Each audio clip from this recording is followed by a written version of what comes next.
سینے میں تھما ہوا طوفان آنکھوں کے ذریعے امڑ آیا۔ آہ ہوں اور سسکیوں کی آواز سے مدنی منع کی آنکھ کھل گئی۔ ماں کو روتا دیکھ کر بے قرار ہو کر کہنے لگا، ماں کیوں روتی ہو؟ ماں مدنی منع کو اپنے دل کا درد کس طرح سمجھاتی؟ اس نے رونے کی آواز مزید تیز ہو گئی۔ اس سے رونے کی آواز مزید تیز ہو گئی۔ ماں کی گریہ و زاری کے تاثر سے مدنی منع بھی رونے لگ گیا۔ ماں نے مدنی منع کو بہلانا شروع کیا، مگر وہ ماں کا درد جاننے کے لیے بازد تھا۔ آخر کار ماں نے اپنے جذبات پر باکوشش تمام قابو پاتے ہوئے کہا، بیٹا ابھی ابھی حضرت سیدنا بلال رضی اللہ تعالی عنہ نے اعلان کیا ہے، مجاہدین کی فوجیں میدان جنگ کی طرف روانہ ہو رہی ہیں۔ آقا نامدار صلی اللہ تعالی علیہ وسلم نے اپنے جان نثار طلب فرمائے ہیں۔ کتنی بخت بیدار ہے وہ مائیں جو آج اپنے نوجوان شہزادوں کا نذرانہ لیے دربار رسالت میں حاضر ہو کر اشک بار آنکھوں سے التجا کر رہی ہوں گی، یا رسول اللہ عز و جل و صلی اللہ تعالی علیہ وآلہ وسلم، ہم اپنے جگر پارے آپ کے قدموں پر نثار کرنے کے لیے لائی ہیں۔ آقا ہمارے ارمانوں کی حقیر قربانیاں قبول فرما لیجئے۔ سرکار عمر بھر کی محنت وصول ہو جائے گی۔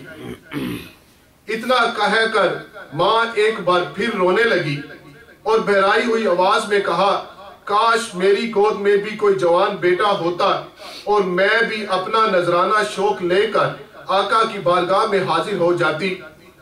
مدنی منع ماں کو پھر روتا دیکھ کر مچل گیا اور اپنی ماں کو چپ کرواتے ہوئے جوش ایمانی کے جذبے کے ساتھ کہنے لگا، میری پیاری ماں مت رو، مجھی کو پیش کر دینا۔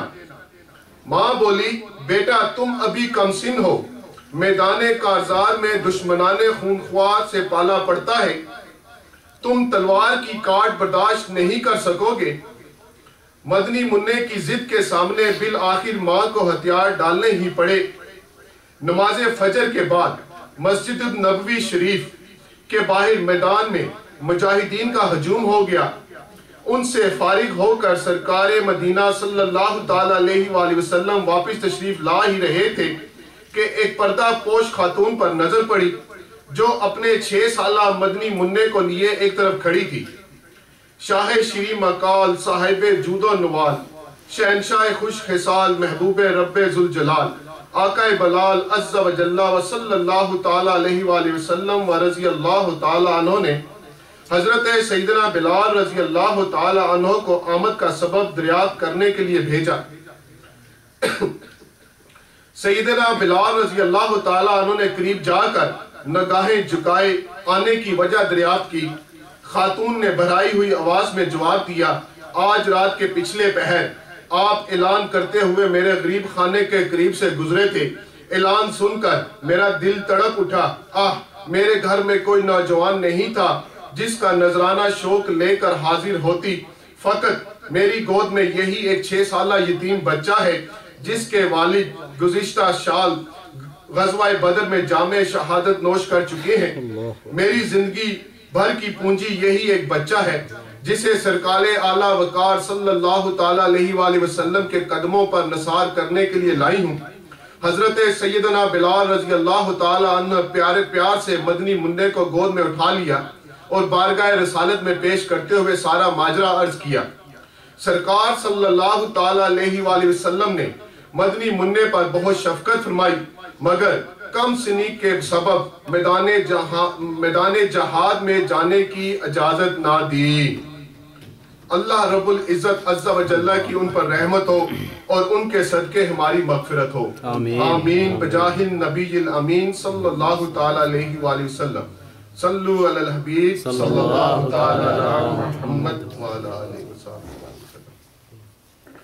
میٹھے میٹھے اسلامی بھائیوں، دیکھا آپ نے مدنی منع کا جوش ایمانی۔ اللہ اللہ، پہلے کی مائیں اللہ اور رسول عز و جل و صلی اللہ تعالی علیہ وآلہ وسلم اور دین اسلام سے کس قدر والہانہ محبت کرتی تھی۔ جو لوگ اپنے جگر پاروں کو بے وفا دنیا کی دولت کے حصول کی خاطر اپنے شہر سے دوسرے شہر بلکہ دوسرے ملک تک میں اور وہ بھی برسوں کے لیے بھیجنے کے لیے تیار ہو جاتے ہیں، مگر اپنے ہی شہر میں ہونے والے دعوت اسلامی کے ہفتہ وار سنتوں برے اجتماع میں تھوڑی دیر کے لیے بھی جانے سے روک دیتے ہیں۔ سنتوں کی تربیت کی خاطر مدنی قافلوں میں عاشقان رسول کے ہمراہ چند روز سفر کرنے سے منع ہوتے ہیں۔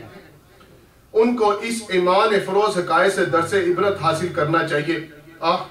ہم تھوڑے سے وقت کی قربانی دینے سے بھی کتراتے ہیں، اور ہمارے اسلاف اپنا جان و مال سب کچھ راہ خدا عز و جل میں قربان کرنے کے لیے حل پر تیار رہتے تھے۔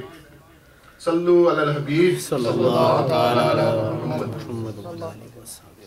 اسد الغبا جلد 7 صفحہ 100 پر ہے۔